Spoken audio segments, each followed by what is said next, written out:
بسم اللہ الرحمن الرحیم، اللہ کے نام سے جو رحمان اور رحیم ہے۔ وَلَقَدْ يَسَّرْنَا الْقُرْآنَ لِلذِّكْرِ فَهَلْ مِن مُّدَّكِرٍ۔ ہم نے اس قرآن کو نصیحت کے لیے آسان ذریعہ بنا دیا ہے، پھر کیا ہے کوئی نصیحت قبول کرنے والا؟ اعوذ باللہ من الشیطان الرجیم، بسم اللہ الرحمن الرحیم۔ وَإِذَا وَقَعَ الْقَوْلُ عَلَيْهِمْ أَخْرَجْنَا لَهُمْ دَابَّةً من الأرض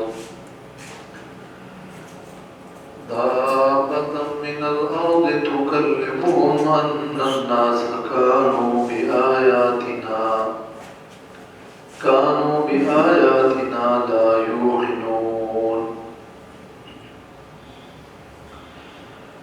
یہ سورۃ النمل کی آیت نمبر 82 ہے۔ اس آیت میں تخویف ہے، ڈراوے کا عنوان ہے۔ اس سے پہلے کی آیات میں فرمایا کہ اے نبی، کافروں کی مثال تو مردوں، بہروں اور اندھوں کی سی ہے۔ آپ ایسوں کو ہدایت نہیں دے سکتے جنہوں نے اپنی صلاحیتیں اور اپنے حواس کو بند کر رکھا ہو۔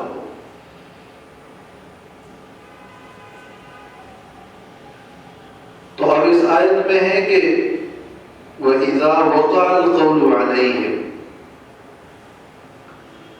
جب ان پر قول واقع ہوگا اور پورا ہو جائے گا، اور جب قول ان پر لازم ہوگا، اخرجنا لهم دابة من الارض، تو ہم نکالیں گے ان کے لیے ایک جاندار زمین سے، تکلمہم، جو ان سے باتیں کرے گا، جو کلام کرے گا ان سے، ان الناس کانوا بآیاتنا لا یوقنون، کہ بے شک لوگ ہماری آیتوں پر یقین نہیں کرتے تھے۔ وقع القول، وقع عبارت ہے ثبوت اور لزوم سے، جب واقع ہو، جب ثابت ہو، جب لازم ہو۔ القول، قول، مضمون القول یا المقول، جب بات لازم اور پوری ہو جائے،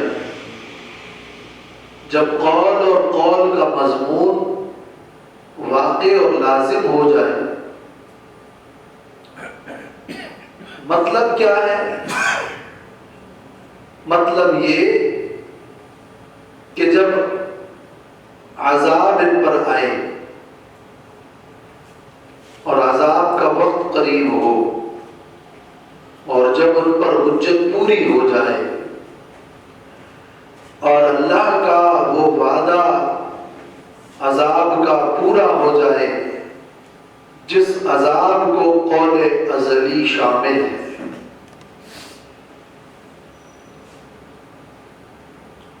تو اس وقت ہم ان کے لیے ایک جاندار نکالیں گے۔ کب نکلے گا؟ اذا وقع القول علیہ، قیامت کے قریب، جب لوگوں کی حالت ایسی ہوگی کہ وہ امر بالمعروف اور نہی عن المنکر نہیں کریں گے، جب لوگوں کی حالت یہ ہوگی کہ علماء اٹھ جائیں گے، قرآن کی تعلیم ختم ہو جائے گی، اور لوگوں کی حالت یہ ہوگی کہ عذاب ان پر آنے والا ہوگا، اور ان پر ہر طرح کی حجتیں پوری ہو جائے گی، وہ قرب قیامت کے وقت میں ہم ان کے لیے زمین سے ایک جاندار پیدا کریں گے، اور ایک جاندار نمودار ہوگا جو باقاعدہ پیدائش اور توالد اور تناسل سے نہیں، بلکہ اخرجنا لہم دابۃ من الارض، ظاہر سے یہی معلوم ہو رہا ہے کہ وہ ایک جاندار ہوگا جو زمین سے نکلے گا، اچانک نمودار ہوگا، پیدا نہیں ہوگا، ہم ان کو زمین سے ان کے لیے نکالیں گے، اور ایک عجیب جاندار قرب قیامت میں ظاہر ہوگا۔ وہ کلام کرے گا، وہ بات کرے گا، کیا کہے گا؟ یا تو یہی کہے گا جو اس آیت کے آخر میں ہے کہ ان الناس بآیاتنا لا یوقنون، لوگ ہماری آیتوں کو نہیں مانتے تھے، اس پر یقین نہیں کرتے تھے، تو اللہ کی طرف سے گویا وہ جاندار، وہ جانور کہے گا کہ لوگ اللہ کی آیتوں پر یقین نہیں کرتے تھے، تو اللہ نے مجھے نمودار کیا ہے تاکہ وہ دیکھ لیں اللہ کی آیت کو اور اللہ کی ایک نشانی کو۔ یہ وہ وقت ہوگا کہ پھر ایمان کسی کا قبول نہیں ہوگا۔ تو جب حجت پوری ہوگی اور جب عذاب واقع ہوگا اور لازم ہوگا اور اللہ کا وہ قول پورا ہوگا جو اللہ نے ازل میں لکھا ہوا ہے، تو اس وقت ایک جاندار زمین سے ہم نکالیں گے۔ یہ دابۃ الارض وہ 10 نشانیوں میں سے ایک یہ بھی ہے؟ جی بالکل۔ دابۃ میں جو تنوین ہے یہ تنکیر کے لیے ہے، عجیب الخلقت جانور، عجیب جانور، انوکھا جانور، دابۃ۔ اور من الارض زمین سے، یعنی اخرجنا من الارض، یہ زیادہ ظاہر ہے کہ اخرجنا سے متعلق ہو کہ ہم نے ان کو زمین سے ہم نکالیں گے ان کے لیے وہ جانور زمین سے، تو کلمہ جو جانور ان سے بات کرے گا۔ یہ ان الناس میں دو قول ہیں کہ وہ کلام کرے گا ان سے، یہ کلام کہ ان الناس کانوا بآیاتنا لا یوقنون، لوگ ہماری آیتوں پر یقین نہیں کرتے تھے، یعنی ہمارے رب کی آیتوں پر۔ یا ان الناس کا یہ معنی کہ وہ جاندار، وہ جانور ان سے کلام کرے گا، اور ایسا اس لیے ہوگا ان الناس، یعنی لأن الناس کانوا بآیاتنا لا یوقنون، اس لیے کہ لوگ ہماری آیتوں پر یقین نہیں کرتے تھے، تو ہم نے ان کے لیے یہ جانور نکالا ہے۔ یہ ان الناس یا تو کلام کا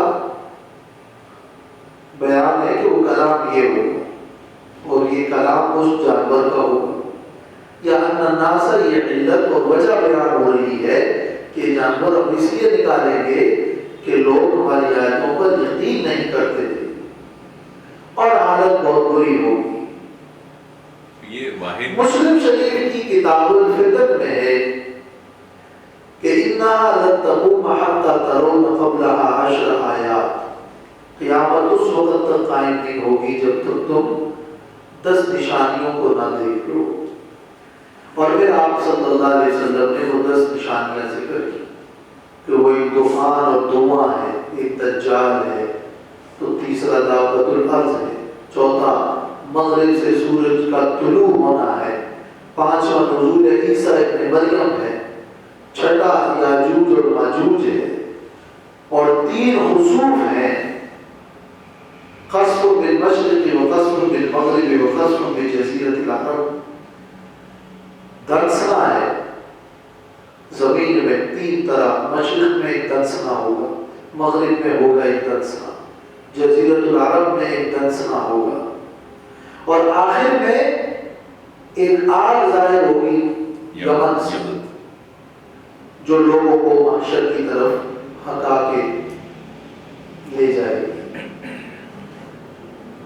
اسی طرح مسلم شریف میں یہ حدیث بھی ہے کہ رسول اللہ صلی اللہ علیہ وسلم نے فرمایا ان اول الآیات خروجا طلوع الشمس من مغربها وخروج الدابة على الناس ضحى.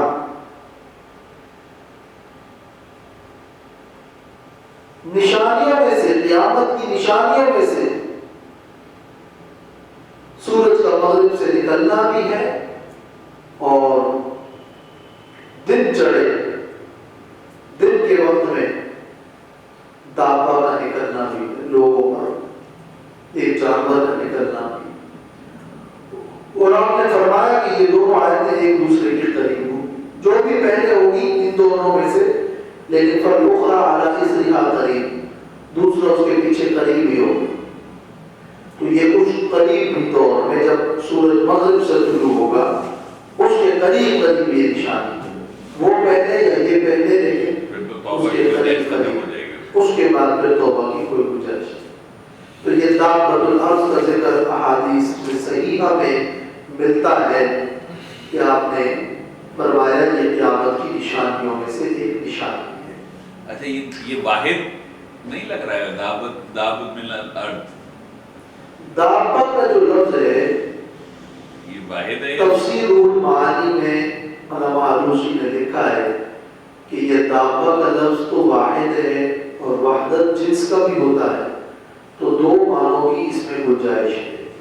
ایک قول یہ ہے اور یہ بھی ہو سکتا ہے کہ وہ کوئی ایک ہی جانور ہوگا. دوسرا قول یہ ہے کہ نہیں، یہ دابہ ایک جنس سے دابہ کا ذکر ہو رہا ہے اور یہ عجیب جانور، یہ انوکھا جانور ایک نہیں ہوگا بلکہ کئی متعدد ہوں گے جن کا ظہور ہوگا. دونوں معنوں کا برابر احتمال موجود ہے.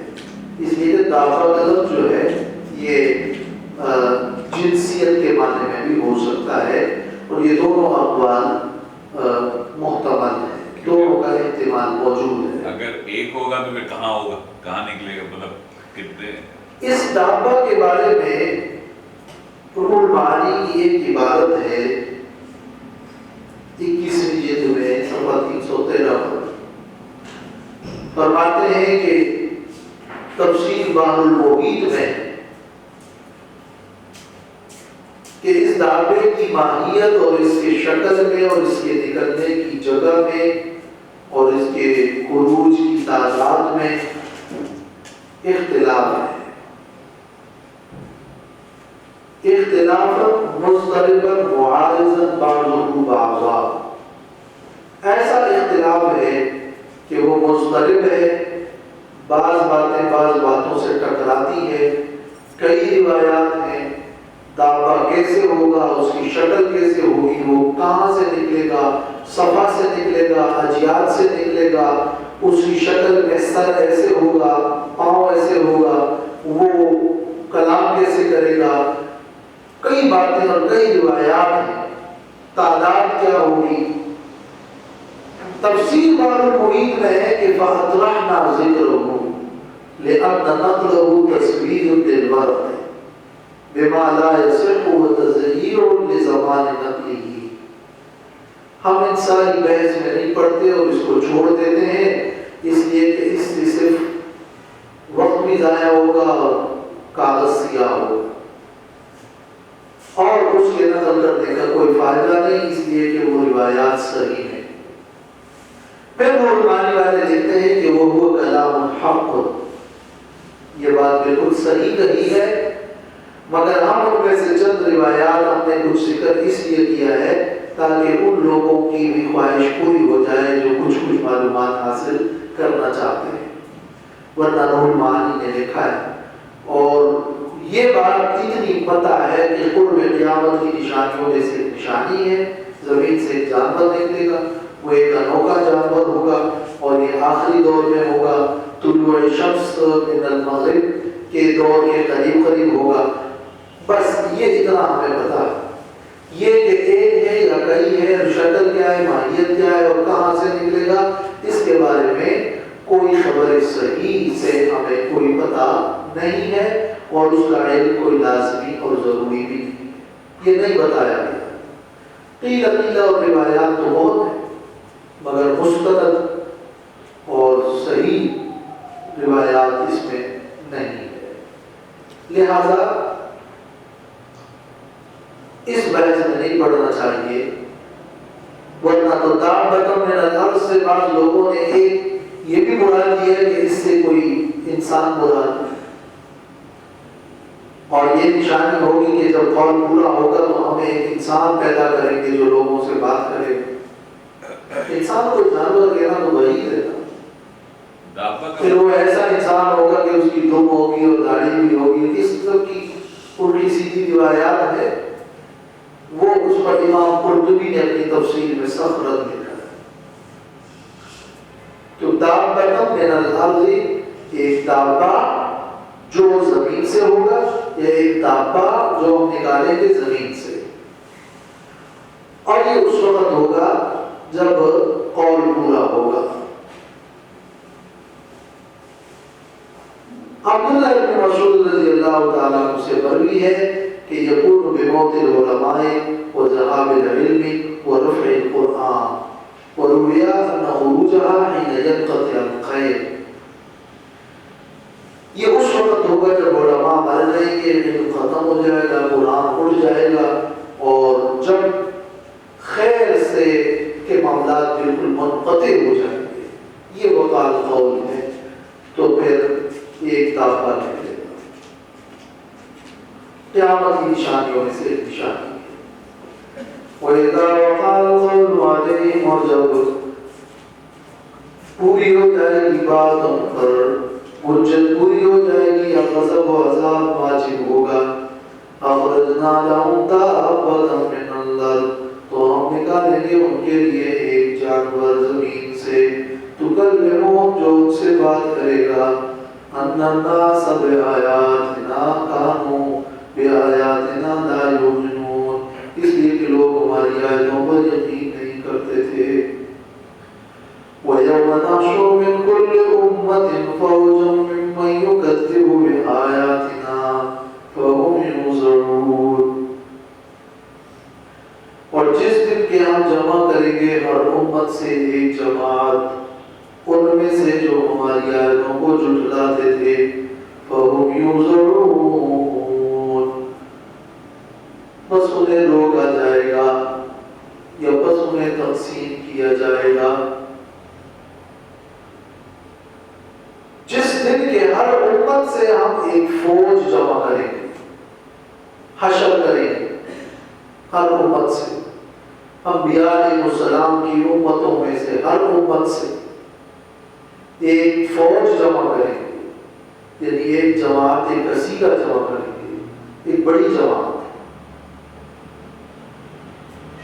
ممن یکذب بآیاتنا، جو ہماری آیتوں کو جھٹلاتے تھے. من کل امت میں یہ جو من ہے یہ تبعیضیہ ہے، ہر امت میں سے فوجن ایک فوج.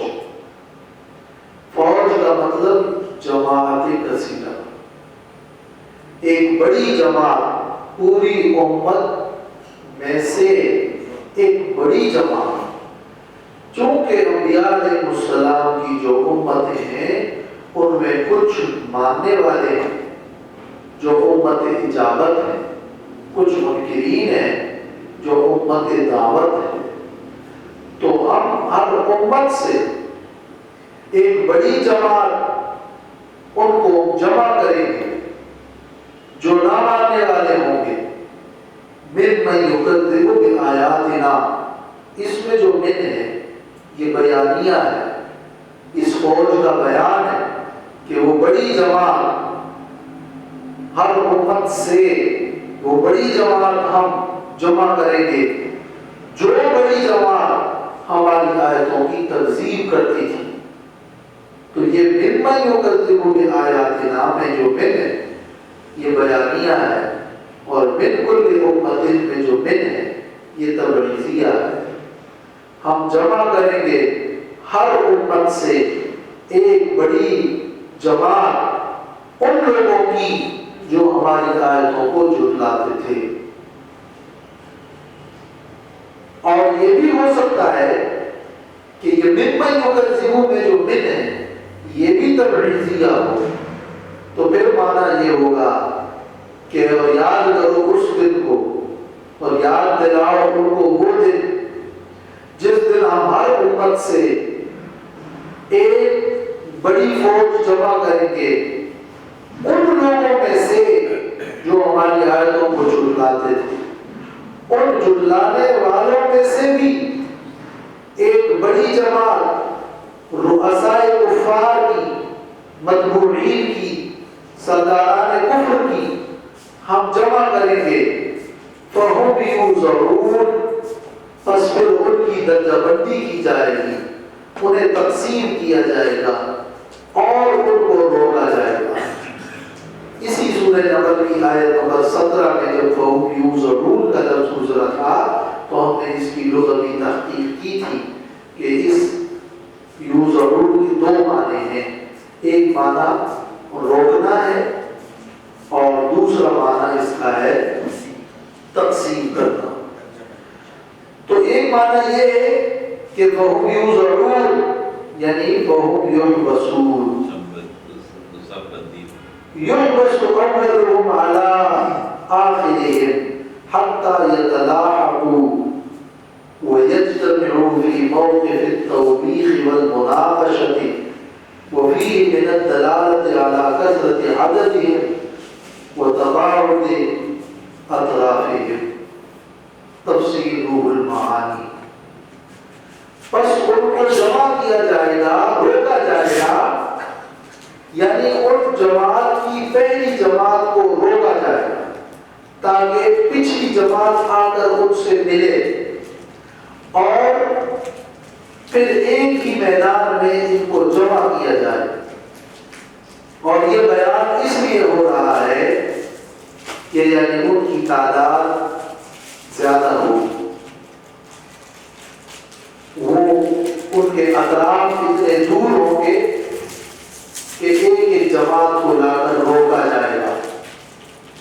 جس طرح سلیمان علیہ السلام کے لشکر کی کثرت کو بیان کرنے کے لیے فرمایا تھا کہ وہ یوزعون، تو یہاں حشر کے میدان میں افراد کی کثرت کو بیان کرنے کے لیے فرمایا فَهُمْ يُوزَعُونَ۔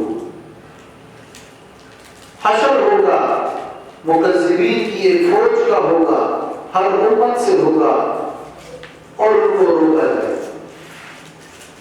یا فَهُمْ يُوزَعُونَ، پس انہیں تقسیم کیا جائے گا اور کچھ لوگ وہ ہوں گے جو بڑے کافر ہیں، کچھ مکذبین ہیں، کچھ نے گناہ کم کیے، کچھ نے زیادہ کیے، تو مختلف گناہوں کے اعتبار سے یا افراد اور گروہوں کے اعتبار سے ان میں درجہ بندی کی جائے گی۔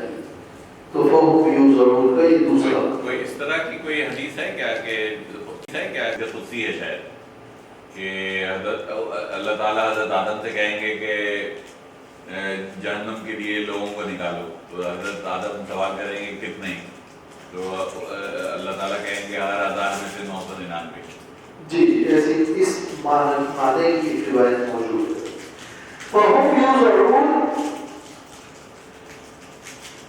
تفسیر قرطبی میں اس کا معنی یوں ہوا ہے کہ یدفعون ویساقون الی موضع الحساب، انہیں دفع کیا جائے گا اور ہٹایا جائے گا حساب کی جگہ تک۔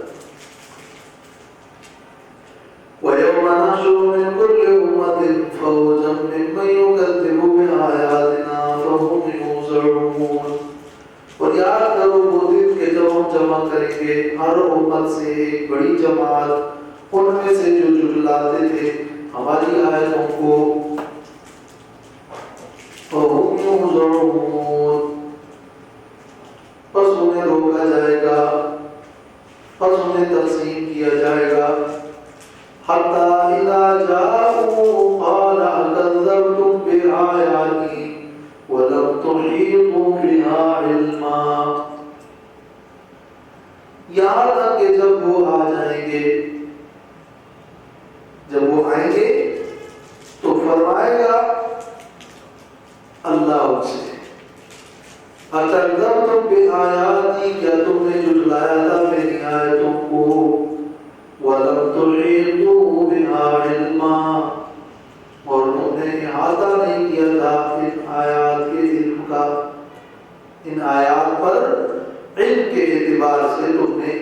احاطہ نہیں کیا تھا۔ کیا مطلب؟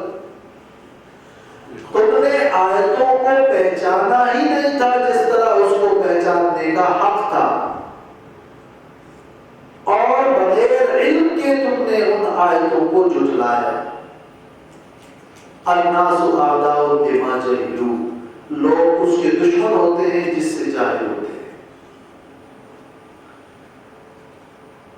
تو وَلَمْ تُحِيطُوا بِهَا عِلْمًا لَمْ تَعْرِفُوهَا حَقَّ مَعْرِفَتِهَا، جس طرح اس کو پہچاننے کا حق تھا اس طرح تم نے میری آیتوں کو پہچانا نہیں، اور یوں لا علمی میں اور یوں بے فکری میں اور یوں غفلت میں اور یوں بلا دلیل تم نے میری آیتوں کی تکذیب کی تھی۔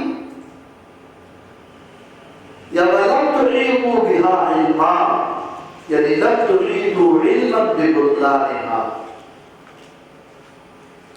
ان آیتوں کو باطل ٹھہرانے کا تمہارے پاس علم نہیں تھا، اور پھر بھی تم نے آیتوں کی تکذیب کی۔ ماذا کنتم تعملون، یا پھر کیا عمل کرتے تھے تم؟ ماذا کنتم تعملون، اگر تم نے، کیا تم نے ہماری آیتوں کی تکذیب کی جبکہ علم پر تمہارے پاس علم نہیں تھا؟ یا اگر تکذیب نہیں کی تو بتاؤ اور کیا کیا ہے تم؟ یہ یوں انداز ہے۔ ماذا کنتم تعملون، یا کیا عمل کرتے تھے تم؟ کیا تم نے میری آیتوں کو جھٹلایا جبکہ تمہیں علم نہیں تھا؟ اور کیا کرتے تھے تم؟ یعنی تم تو سوائے تکذیب کے کچھ کرتے ہی نہیں تھے۔ یہ ماذا کنتم تعملون میں یہ استفہامیہ انداز یوں ہے کہ تم کیا کرتے تھے، یا پھر تم کیا کرتے تھے؟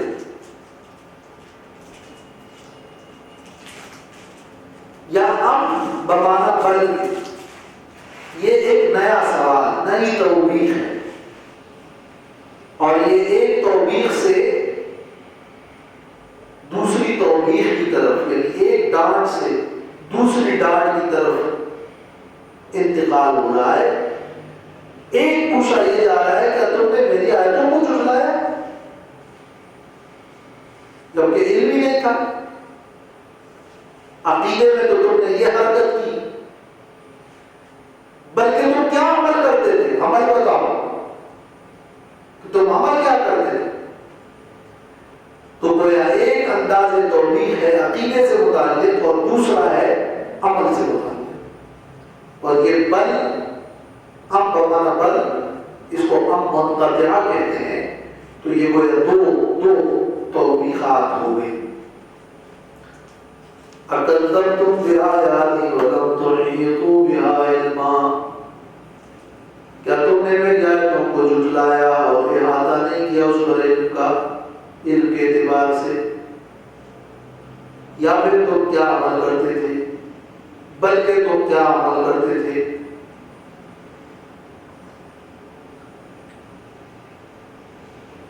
ماذا كنتم تعملون حين لم تبحثوا عنها ولم تتفكروا ما فيها۔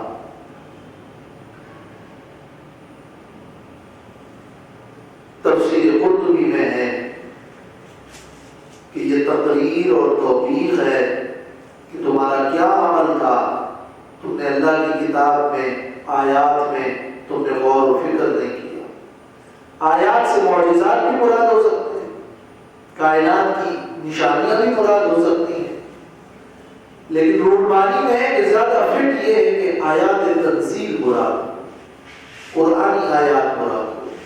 کیا تم نے ہماری ان آیتوں کی تنزیل کی؟ تم اور کرتے کیا تھے؟ کیا تم نے ان آیات میں غور نہیں کیا، آیات میں فکر نہیں کیا؟ ماذا کنتم تعملون، تو یہ جو کذبتم ہے یہ تکذیب ہے بآیاتی، اس کا آیات تنزیل سے انداز بیان زیادہ فٹ ہے۔ وَوَقَعَ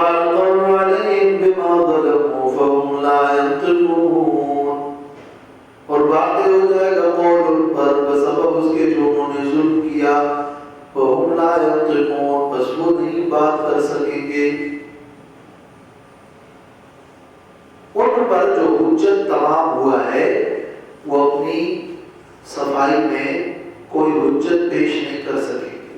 فَهُمْ لَا يَنْطِقُونَ.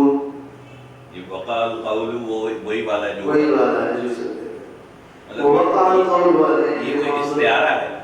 جی یہ اسی لیے تو میں نے بتایا کہ وقع کا لفظ جو ہے عبارت عن الثبوت واللزوم، ثبوت اور لزوم کے لیے اس کا استعمال ہوتا ہے. اور القول سے یا مقول مراد ہے یا مضمون القول مراد ہے. تو معنی یہ ہے کہ قول واقع ہو جائے یعنی جب ایک بات حجت پوری ہو جائے یا جب ایک چیز لازم ہو جائے. تو قول سے مراد عذاب کا قول ہے اور حجت تمام ہو جائے تو وہ عذاب کا قول ان پر واقع ہو جائے گا. یہ اس لیے کہ انہوں نے خود ہی ظلم کیا تھا. وہ ظلم کیا تھا کہ آیات کا انکار کیا. وہ ظلم کیا تھا کہ وہ بے عمل تھے، بد عمل تھے. تو فَهُمْ لَا يَنْطِقُونَ. بس وہ بول ہی نہیں سکیں گے.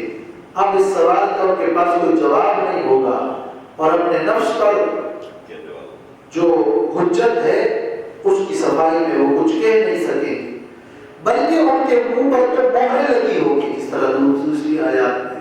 تو فَهُمْ لَا يَنْطِقُونَ. اور ان کے ہاتھ اور پیر بولنے لگیں گے. فَهُمْ لَا يَنْطِقُونَ. وہ نہیں بولیں گے. ان کے ہاتھ پیر ان کے خلاف بولیں گے. وہ نہیں بول سکیں گے انہیں اپنی حجت اپنی صفائی کی پیش کر سکیں. أَلَمْ يَرَوْا أَنَّا جَعَلْنَا اللَّيْلَ لِيَسْكُنُوا فِيهِ وَالنَّهَارَ مُبْصِرًا إِنَّ فِي ذَلِكَ لَآيَاتٍ لِقَوْمٍ يُؤْمِنُونَ. کیا نہیں دیکھا انہوں نے کہ ہم نے بنایا ہے رات کو اس لیے تاکہ وہ آرام کرے اس میں اور دن کو روشن. جعلنا الليل مظلما ليسكنوا فيه والنهار مبصرا لينتشروا فيه إن في ذلك لآيات لقوم يؤمنون. بے شک اس میں البتہ نشانیاں ہیں اس قوم کے لیے جو ایمان لاتے ہیں. تو کیا وہ انہوں نے نہیں دیکھا ہماری قدرت کی نشانیوں کو تاکہ وہ ایمان لاتے. یہ علم یروا انا جعلنا اللیل اس کا ماقبل سے کیا تعلق اور مناسبت ہے؟ ایک مناسبت تو ہے بما ظلموا سے. آیات انہوں نے ظلم کیا. کیا یہ نہیں دیکھا کہ رات دن کا یہ نظام تھا اور اس سے وہ کچھ سیکھ لیتے؟ آیات کی جو تکذیب کی اس تکذیب کو ظلموا کہا تو انہوں نے ظلم کیا. علم یروا کیا انہوں نے یہ نشانیاں نہیں دیکھی؟ دور اس سے پہلے جو یوم یحشر من کل امت حشر کا ذکر چل رہا تھا تو حشر کے ذکر کے ساتھ اب رات اور دن اور رات میں آرام اور دن میں کام کی دلیل کو ذکر کیا کہ اسی سے وہ جان لیتے کہ جس طرح دنیا میں رات اور دن کا یہ نظام ہے اسی طرح یہ موت و حیات کا ایک نمونہ ہے. اسی سے وہ حشر کو سمجھ لیتے. حشر کی مناسبت سے ان آیات کو پیش کیا. فَهُمْ لَا يَنْطِقُونَ تیسرا لفظ وہ بات نہیں کر سکیں گے اس لیے کہ ان کی کوئی حجت نہیں ہے. حجتوں پر تو انہوں نے غور ہی نہیں کیا. علم یروا یہ اب حجت ہے. وَيَوْمَ يُنفَخُ فِي الصُّورِ فَفَزِعَ مَن فِي السَّمَاوَاتِ وَمَن فِي الْأَرْضِ إِلَّا مَن شَاءَ اللَّهُ. کفار کے حشر کے بعد اب سب لوگوں کے حشر کا ذکر ہو رہا ہے. یاد کرو یاد کراؤ اس دن کو جس دن کے سور میں پھونکا جائے گا. فَفَزِعَ مَن فِي السَّمَاوَاتِ وَمَن فِي الْأَرْضِ تو گھبرا جائیں گے وہ جو آسمانوں میں اور وہ بھی جو زمین میں.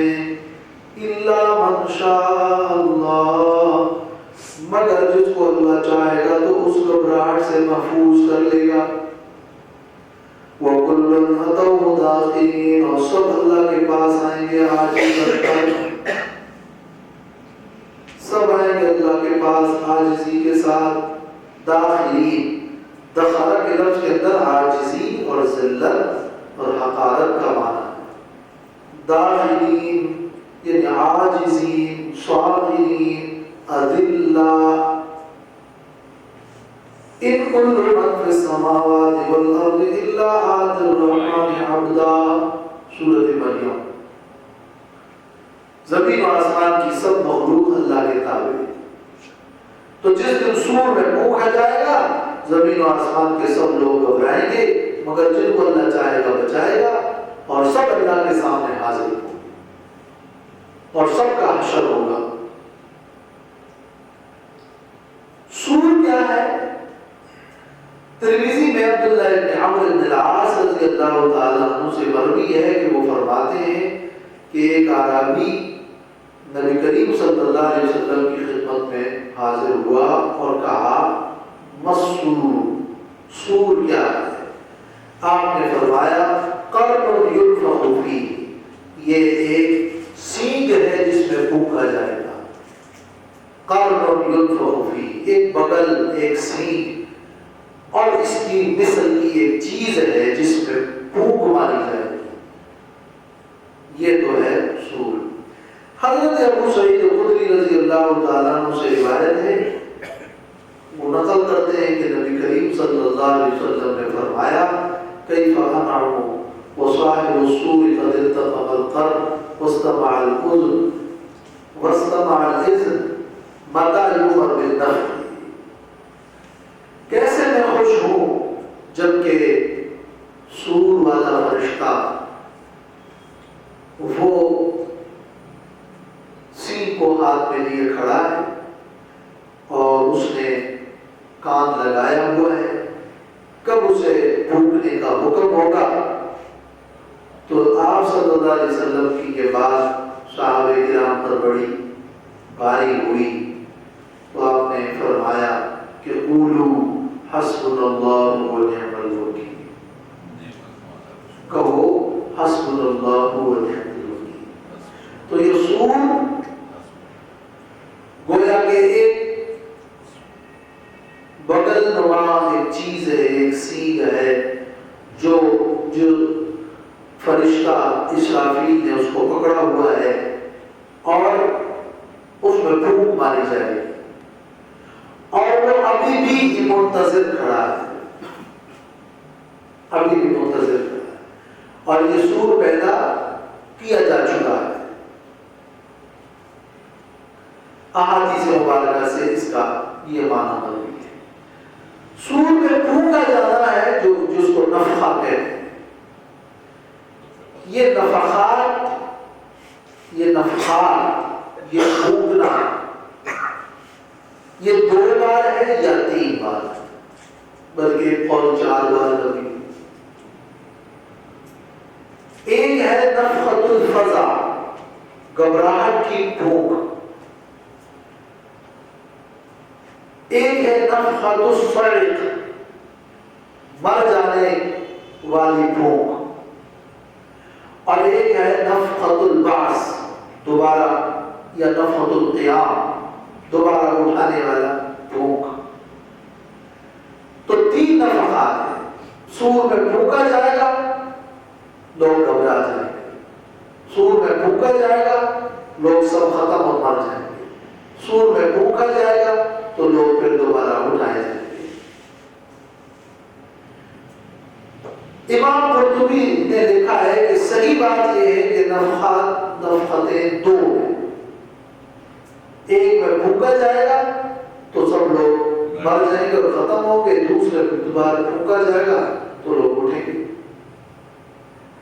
اور ایک یہ نفخۃ الفزع، گھبراہٹ، اور نفخۃ الصعق، یہ دونوں ایک ہیں. قرآن مجید میں چونکہ یہاں اس آیت میں تو ذکر ہے کہ وَيَوْمَ يُنفَخُ فِي الصُّورِ فَفَزِعَ مَنْ فِي السَّمَاوَاتِ وَمَنْ فِي الْأَرْضِ إِلَّا مَنْ شَاءَ اللَّهُ. سورۃ زمر میں آیت نمبر 68 میں یوں ہے کہ وَنُفِخَ فِي الصُّورِ فَصَعِقَ مَن فِي السَّمَاوَاتِ وَمَن فِي الْأَرْضِ إِلَّا مَن شَاءَ اللَّهُ ثُمَّ نُفِخَ فِيهِ أُخْرَىٰ فَإِذَا هُمْ قِيَامٌ يَنظُرُونَ۔ اب دونوں آیات کا جو انداز بیان ہے وہ ایک جیسا ہے۔ یہاں بھی ہے يُنفَخُ فِي الصُّورِ فَفَزِعَ مَن فِي السَّمَاوَاتِ وَمَن فِي الْأَرْضِ إِلَّا مَن شَاءَ اللَّهُ۔ وہاں بھی ہے فَنُفِخَ فِي الصُّورِ فَصَعِقَ مَن فِي السَّمَاوَاتِ وَمَن فِي الْأَرْضِ إِلَّا مَن شَاءَ اللَّهُ۔ تو یہ گھبراہٹ والی پھونک جو ماری جائے گی یا صعق بے ہوشی اور موت والی جو پھونک ہے یہ دونوں ایک ہیں، مگر جب پھونک ماری جائے گی تو شروع میں لوگ گھبرا جائیں گے اور پھر مر جائیں گے، تو اس کو گھبراہٹ کی پھونک بھی کہا جاتا ہے اور اس کو مرنے کی پھونک بھی کہا جاتا ہے۔ تو بہت سے علماء کی تحقیق و رائے یہ ہے کہ یہ نفخۃ الفزع اور نفخۃ الصعق یہ دونوں ایک ہیں۔ اور ابو ہریرہ رضی اللہ تعالیٰ عنہ کی ایک روایت میں بھی ہے کہ ما بین النفختین 40، کہ انہوں نے فرمایا کہ دو نفختین کے درمیان 40 کا عرصہ ہے۔ لوگوں نے پوچھا 40 دن؟ کہنے لگے میں کچھ نہیں کہہ سکتا، 40 مہینے کچھ نہیں کہہ سکتا، کہ 40 سال کچھ نہیں کہہ سکتا۔ پھر فرمایا کہ پھر اللہ رب العالمین آسمان سے پانی نازل کریں گے تو لوگ ایسے اگیں گے جیسے سبزیاں اگتی ہے، اور اس وقت انسان میں سے کچھ بھی نہیں ہوگا، ایک ہڈی ہوگی جس سے اس کو دوبارہ قیامت کے دن مرکب کیا جائے گا۔ تو بخاری شریف کی کتاب التفسیر میں اس روایت میں دو نفختین کے درمیان 40 سال 40 کا عرصہ ذکر ہے۔ تو اس قسم کی روایات احادیث سے بعض علماء کی رائے یہ ہے کہ دو نفخ ہیں، بعض کہتے ہیں یہ نفخ 3 ہے، ایک بار پھونکا جائے گا سب مریں گے، دوسری بار پھونکا جائے گا سب اٹھیں گے، اور ایک گھبراہٹ والی پھونک بھی ہو۔ یہ گھبراہٹ والی پھونک ان دونوں سے پہلے ہے یا ان دونوں کے بعد ہے؟ یہ دونوں قول موجود ہے، یہ دونوں قول موجود ہے کہ پہلے گھبراہٹ کی ایک پھونک ہوگی پھر وہ نفخت صریخ ہوگی، یا یہ کہ یہ دونوں پھونک ماری جائے گی، لوگ اٹھیں گے، اس کے بعد گھبراہٹ کی ایک پھونک ہوگی۔ اور ان کے بھی اس حوالے سے دونوں جانبین میں دلائل و بحث ہے کہ وہ نفخ 2 ہے یا نفخ 3 ہے، واللہ اعلم۔ لیکن قرآن مجید میں نفخۃ الفزع، نفخۃ صعق اور دوبارہ نفخۃ البعث یا نفخۃ القیام اس کا ذکر ملتا ہے۔ یہاں جو یوم ينفخ فی الصور ہے یہ نفخۃ الفزع ہے، جس سے مراد یہ کہ سب ہلاک ہو جائیں گے یا گھبرا جائیں گے، سب گھبرا جائیں گے اور سب ہلاک ہوں گے، الا من شاء اللہ، مگر جن کو اللہ چاہے وہ بچیں گے۔ یہ کون ہے جو بچیں گے؟ کسی حدیث میں اس کی تشریح آئی نہیں۔ ہاں ایک روایت یہ ہے کہ شہداء مراد ہے یا انبیاء مراد ہے، یا اس سے ملائک مراد ہے، جبرائیل اور اسرافیل مراد ہے، یا اس سے جنت کے حور و غلمان مراد ہے۔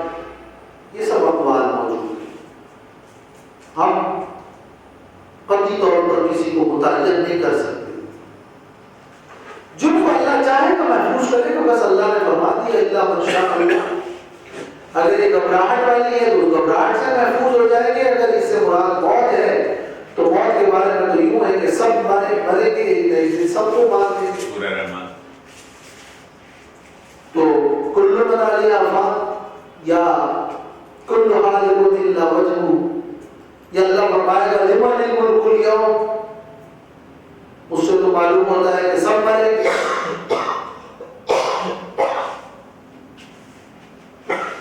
تو الا من شاء اللہ، بس جس کو اللہ چاہے گا وہ محفوظ رہے گا۔ اس گھبراہٹ سے محفوظ رہے گا. یہ استثناء اس لیے ہے کہ یعنی اللہ تعالیٰ کی مشیت تو بہرحال ہے، وہ جو چاہے وہ کر سکتا ہے، ورنہ وہ ایسی خطرناک پھوک ہوگی کہ کوئی بچ نہیں پائے گا. وَتَرَى الْجِبَالَ تَحْسَبُهَا جَامِدَةً وَهِيَ تَمُرُّ مَرَّ السَّحَابِ، اور آپ دیکھیں گے پہاڑوں کو گمان کریں گے اس پر جامدتاً کہ وہ جامد ہے، ٹہرے ہوئے ہیں پہاڑ، لیکن وہی تمر مر السحاب، اور وہ چل رہے ہوں گے بادلوں کی طرح چلنا، بادلوں کی طرح پہاڑ اڑیں گے، محسوس یوں ہوں گے جیسے یہ کھڑے ہیں، اس لیے کہ جسامت اس کی بڑی، وہ بڑے جسم کے بارے میں نہیں محسوس ہوگا. پہاڑوں کے مختلف احوال قرآن نے ذکر کیے ہیں، مختلف اوقات میں یہ مختلف حالات. سن اللہ الذی اتقن کل شیء، یہ اللہ کی کاریگری ہے جس نے ہر چیز کو مضبوط مہارت سے پیدا فرمایا. اتقن، اتقان الشیء کا مطلب ہوتا ہے احکام الشیء، کسی چیز کا مضبوط ہونا. تو صنع اللہ، صنع اللہ صنعا، یہ مصدر مفعول مطلق، یا قل صنع صنع اللہ، اللہ تعالیٰ کی کاریگری کو دیکھو، یہ سب اللہ کی پیدائش اور خلقت و صنعت ہے. اللہ صانع ہے اور اس اللہ نے ہر چیز کو بڑا مضبوط کیا ہے، مہارت کے ساتھ پیدا فرمایا ہے. انہ خبیر بما تفعلون، بے شک وہ اللہ خبردار ہے ان باتوں پر جو تم کرتے ہو، کاموں پر جو تم کرتے ہو. من جاء بالحسنۃ فلہ خیر منہا، جو کوئی لے کر آئے گا نیکی تو اس کے لیے اس سے بہتر اجر و ثواب ہے. نیکی سے مراد توحید، لا الہ الا اللہ، اخلاص، اطاعت و فرمانبرداری، تو اس کے لیے اس کا اجر اس سے بہتر ہے، ثواب اور بدلہ تو بہتر ہے، جنت تو بہتر ہے. اور اس لیے بھی بہتر ہے کہ اللہ تعالیٰ ایک نیکی کا اجر 10 گنا زیادہ دیتے ہیں، بعشر امثالہ، تو فلہ خیر منہا وَهُمْ مِنْ فَزَعٍ يَوْمَئِذٍ آمِنُونَ، اور وہ اس دن کی بڑی گھبراہٹ سے آمنون، امن میں ہوں گے. یہ جو فزع ہے، فزع یہ وہ فزع عمل بالسماوات والی گھبراہٹ نہیں. وہاں تو گھبراہٹ سے مراد یہ ہے کہ لوگ مر جائیں گے، اس پری قیامت ہے. اور یہاں تو دوبارہ قیام کے بعد یہ قیامت وہ عذاب کے خوف سے محروم ہوں گے. وہ من فزع، اور وہ اس دن کی ایک بڑی گھبراہٹ سے، فزع یعنی فزع عظیم ہے، یوم ایزن اس دن، اور وہ بڑی گھبراہٹ سے اس دن امن میں ہوں گے. یعنی یہ فزع مضاف نہیں ہے، من فزع یوم فزع عظیم ہے، بڑی گھبراہٹ سے، یوم ایزن اس دن آمنون، امن میں ہوں گے. سورۃ الانبیاء کی آیت 103 میں گزرا ہے، لا يحزنهم الفزع الاکبر، عذاب کا خوف نہیں ہوگا، یہ نفل ثانیہ کے بعد کا خوف ہے.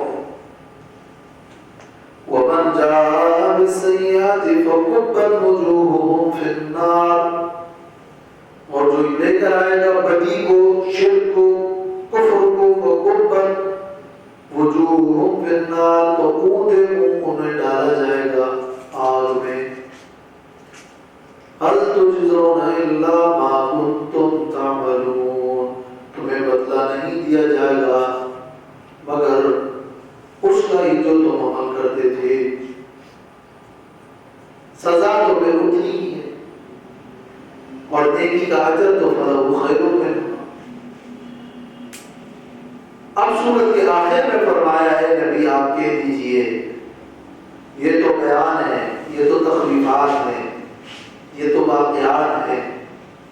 مجھے حکم عبادت کا ہے، اسلام کا ہے، قرآن کا ہے، مجھے یہ حکم ہے۔